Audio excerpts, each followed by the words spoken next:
We're going to recap this Game 1 loss for the Philadelphia 76ers against the New York Knicks as this first-round series officially underway in the Eastern Conference. Final score, 111-104. New York Knicks take it in a game which was very interesting for a variety of reasons. And this is going to be a compelling series. Just in Game 1, we saw the physicality come out. We saw this game be a game of runs. We, of course, have questions moving into Game 2, and as this series progresses with the health of Joel Embiid, but we really rode the seesaw as the Sixers outscored the Knicks in the first quarter, 34-25, to really make a statement on the road here in Game 1. And then the Knicks, with the rest advantage over Philadelphia, they outscore the Sixers 33-12 in that second quarter. Embiid goes out in that second frame after he had 15 points in the opening quarter on a freakish play, and I'm talking freakish athletic ability, where Embiid at 270 pounds on the up fake got Mitchell Robinson in the air, threw the ball off the backboard, alley-oop to himself, yammed it home with one, came down fully with all of his weight on his left leg, exited the game in that second quarter, leading to that long Knicks run. But then he doesn't miss any time. He played every minute in that first quarter, every second but 3 in that third quarter, and Philadelphia outscored the Knicks 33-21 in that third frame. But then the Knicks, they counter, and they outscore the Sixers 32-22 in that fourth quarter, and Josh Hart, I believe with 14 points in that fourth quarter, a couple of dagger three-pointers, just crushed Philadelphia. This is going to be remembered as the Josh Hart game. And one thing really stands out to me as far as the Sixers' failures in this Game 1 matchup that I'm about to talk about. But first, please make sure you subscribe to the show. We had a great watch party for the play-in tournament game against Miami. Another great watch party for Game 1 between Philadelphia and New York. The views on the uptick here if you want year-round Sixers coverage that is informative, entertaining, consistent news, rumors, analysis. We have you covered here on Sixers Now. Let's get to 15,000 subscribers.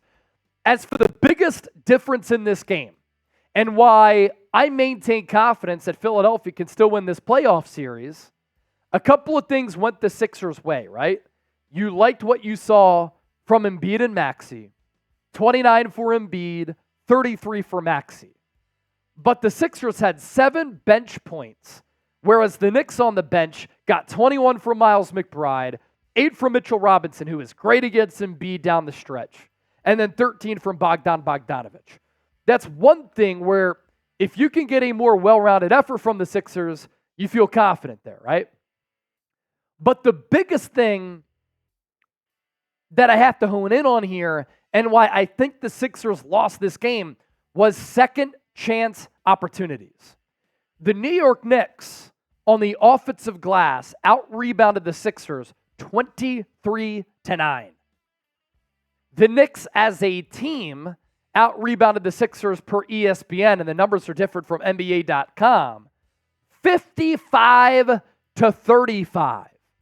When you don't have the rest advantage, when you are on the road, when you are going up against a 2 seed that won 50 games this year, Joel Embiid is injured, and you don't get any bench production, and you're getting out-rebounded and giving up second-chance opportunities, you're going to lose. The Knicks were 4.5, 5-point favorites, depending on what sports book you looked at, and they end up winning this game by 7 points. So I do think the Sixers, as long, and this is all dependent, and it all hinges on the health of Joel Embiid, they can compete in this playoff series. Now, Game 2 becomes a massive one for Philadelphia. And we have seen the Sixers win a lot of these Game 1s. But I have trust, I have confidence in Nick Nurse that he's going to be able to point out the lack of effort. He's going to be able to point out the rebounding discrepancy. They're going to be able to fix a couple of things, and that's what makes Nick Nurse a tactician, making adjustments and a league coach in this league. And we saw that in game against the Heat and Eric Spoelstra in the NBA play-in tournament. So your one-word reaction to the Sixers loss against the New York Knicks, it's frustrating. Especially frustrating when the Knicks, as part of all those second chance opportunities, and they took advantage, they buried them as far as the three-pointers, the backside rotations, and some of the rotations, the Sixers left guys open from three in that fourth quarter, which was, just like the rebounding, another deciding factor. Let's tell you about this great deal thanks to our friends at Fanatics. These City Edition 76ers shirts. You can get them right now, chatsports.com/CityShirt on sale. They look good. You'll feel good. You'll rep the Sixers too. And let's not act like this Knicks team is unstoppable, where they have no weaknesses. They have some weaknesses. They can be had. And we saw the Knicks a couple of years ago win game one against Trae Young and the Atlanta Hawks. New York's acting like they're going to the NBA Finals. They were celebrating that game like a championship parade, and they lost that series. Now, the health status of Joel Embiid definitely going to be concerning. You know, he throws down that self alley-oop, lands on that left leg, and 2 Fridays ago on the Euro against the Magic, landed on that left leg, went down second quarter, left the game, came back in the third quarter. Almost an identical scenario here in this game. But he had 15 points in that first quarter. The rest of the game, you could tell he was a little bit laboring, even though he played basically all of the first and the third quarters. Mitchell Robinson has the physicality, the weight to throw around with Embiid, and because Embiid couldn't get that lift off, you could tell that he was having trouble against Mitch Rob. And we're just not going to know if Embiid's going to be able to play in game 2. It's going to be a game-time decision. With Embiid, it's always a roller coaster ride. You don't know what you're going to get. But a valiant effort from him. He was really tough to give you 29 points 6 times. Good for him. You know, I appreciate the toughness. And you could draw this up a couple of ways. You could say, well, the Sixers lost game 1 despite getting 33 from Tyrese Maxey. Yeah, it was 33. I don't know why the NBA.com numbers are off. 33 points from Maxey, 29 from Embiid. And you could say, well, they spoiled away that performance. And as part of that, they forced Jalen Brunson into a 8 of 26 night. But I don't think the Knicks sustainably are going to be able to shoot 46% from 3. They're going to consistently out-hustle you and out-rebound you. If you get beat out on the hustle points and hustle opportunities, you deserve to lose. And again, I think the Sixers can make some adjustments within this series.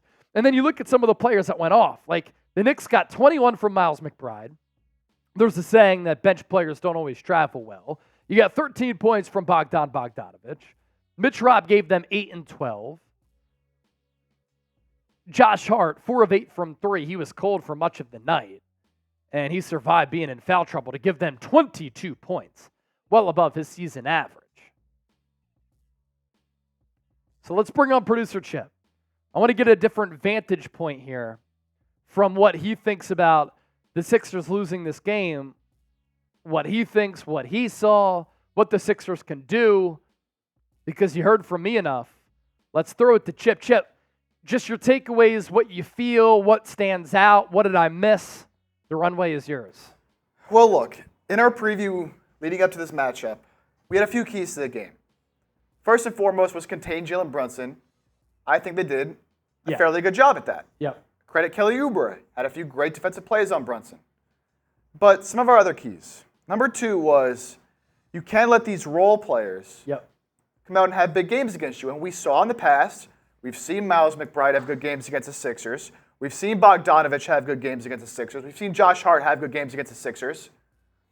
And yes, these guys are going to play good here and there. Like, you're never going to hold these guys down the entire game when you're also focusing on Brunson. But you can't have a game where you allow Josh Hart to shoot 4 of 8 from 3, 22 and 13. Is he going to do that again? I don't know, but especially when you're leaving guys open too, and in critical junctures of the game. At the end of the game, leaving Anunoby wide open. Leaving these guys wide open. I mean, when Brunson struggles, you just simply can't allow a Miles McBride to have 21, a Josh Hart to have 22, a Bogdanovic to have 13 and 7. Right. As you said, the rebounding is a big issue, and that's That's a pretty big concern for me moving forward because Embiid just clearly doesn't have the same lift off his left leg, and Mitch Robb and Isaiah Hartenstein, who Hartenstein got subbed out pretty early in the second half, didn't really have much of an impact, but Mitch Robb was really good. It's going to be a team effort. My number one concern, though, I think, is you got to find a reliable third scorer in this series. I love what Lowry did. I don't know how sustainable that is from Kyle Lowry to be giving you 18 a night. You're going to need Tobias, Kelly Oubre, or Buddy Hield. Can we talk about Buddy Hield for a second?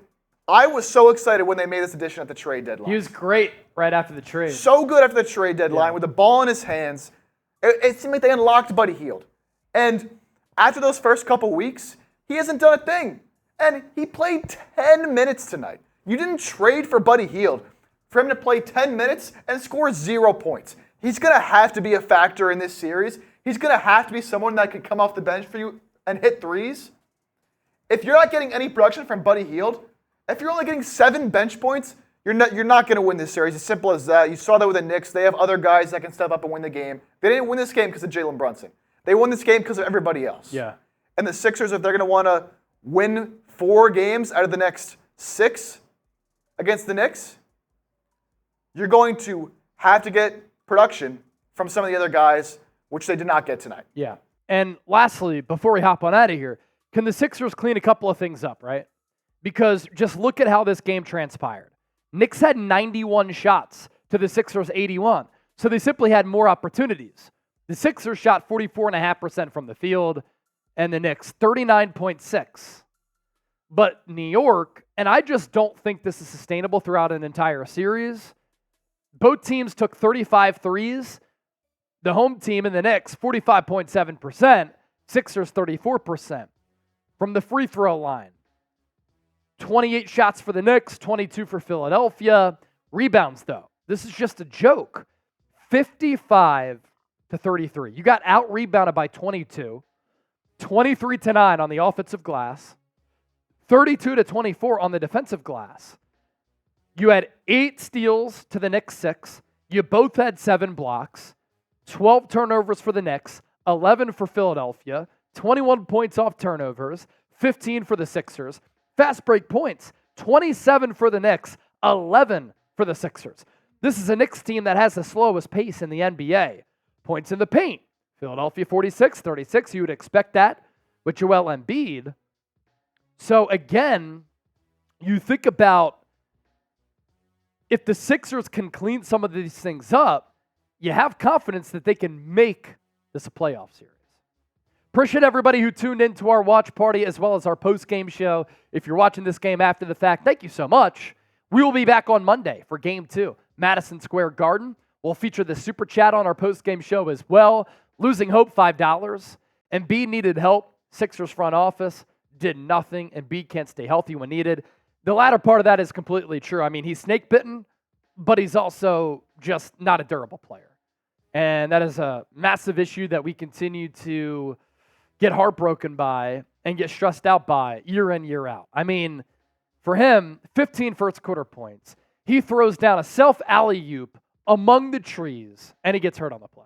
And now, moving forward, you're just not sure what his status is going to be. And what was unfortunate is that the conditioning level in the first quarter and how he took over the game made a statement compared to how he looked against Miami. It looked as though, the sea legs are gone.